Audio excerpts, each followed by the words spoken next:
All right, so I'm finished off with that reaction. A lot of topics, a little bit of time. Let's go, Drink. Let's roll, baby.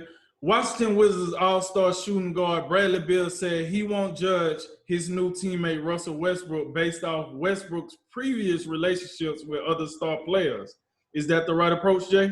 I think it's absolutely the right approach. You know how sensitive and sometimes egotistical some of these NBA players can be. You know, you come in there just drawing conclusions based off other relationships they've had and kind of not taking into account your actual interactions with them. I think you set yourself up for failure. So I think that's absolutely the right approach for Bradley Beal.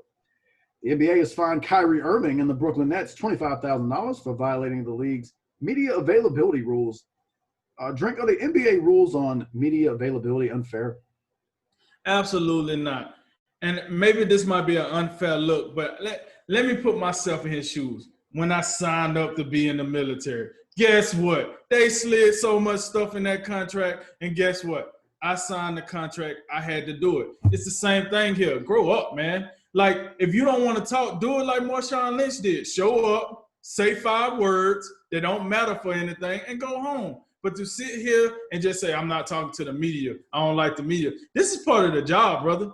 At the end of the day, the media has a role to translate what you're saying to the average fan. That's their role. So you don't have to translate what you're saying to the average fan. What are you so mad about? Because they criticize you? Everybody deserves to know the good and the bad.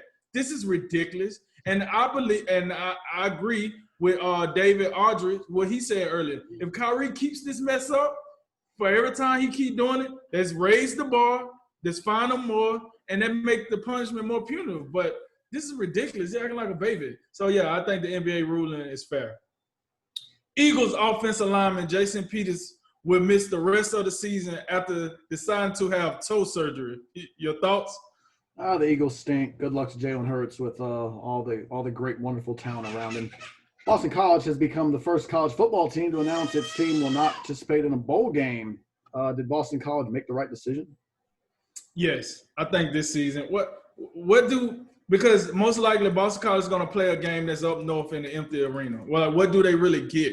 It ain't like – because you think about bowl season, it's usually like a tourist thing. Like you get this influx of, fans come in, your businesses make more money, your venues make more money, so on and so forth. If can't nobody come, what's the point? You might well, go on holiday a little earlier. So I think more teams are going to do this. I don't think it's a bad idea. I mean, if you're not playing in a playoff game, New Year's Six, some of the other more prestigious bowls, I don't know. I'm not mad at it. I'm not mad at it at all. The Philadelphia Phillies have hired David Brankowski as the new president of baseball operations. What you think of the hire, Jay? I think it's a good move. He's got a good track record of being a good team builder and a great general manager. He's had successful runs with the Marlins, with the Tigers, and he was the architect of the 2018 Boston Red Sox. I think as far as GM hires and the baseball executives, they probably can't do much better than this. The Duke Blue Devils men's basketball team has canceled the rest of their non-conference schedule. Was this decision necessary? I'm going to tell you, just like the Alabama men's basketball coach Nate Oates said, do you think Duke would have did this if they would have won their first 2 games? And I believe him. I think Duke realized they're not that good. They're not that good this year.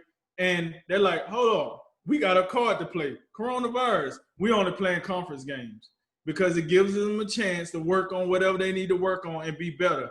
I think this is a pretty soft move by the Duke men's basketball program, being one of the most premier basketball programs in the nation.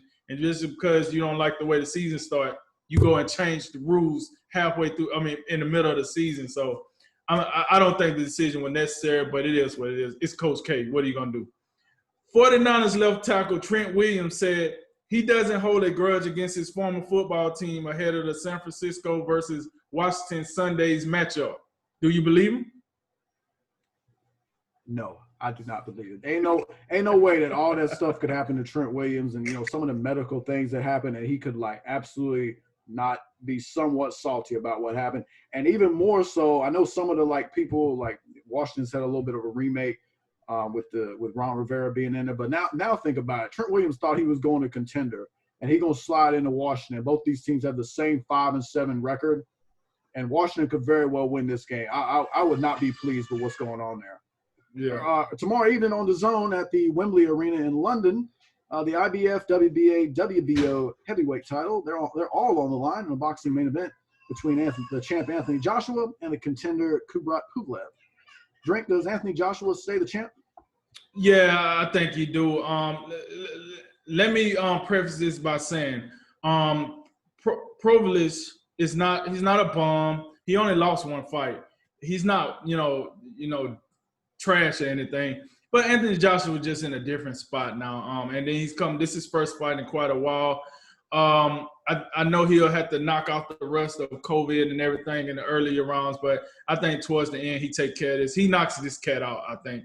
I haven't seen a whole lot that make me think this guy's going to go toe-to-toe with Anthony Joshua. But you never know. It's a boxing match. But I see this one ending in a knockout for Joshua. Golden State coach Steve Kerr says forward Draymond Green and rookie big man James Wiseman are both very unlikely to play in the upcoming preseason games. Does that concern you? Nope, not at all. It's a preseason. Don't care. Last one tomorrow evening, UFC 256 on ESPN pay-per-view. We got the main event. It's a UFC flyweight title bout between the flyweight champ Davison Figueiredo and the number 1 ranked contender Brandon Moreno. Who you got, Drink? Figueiredo, he a beast. No need to be said more. He the truth. Holla at your boy. All right, that concludes today's Drink of Wisdom. I'm Cody Ward. I'm Jay Wise. And I'm Nathan Drinker. And remember, make tomorrow better than today and make today better than yesterday. And you know what we gonna do. We gonna holler at you until next time, baby.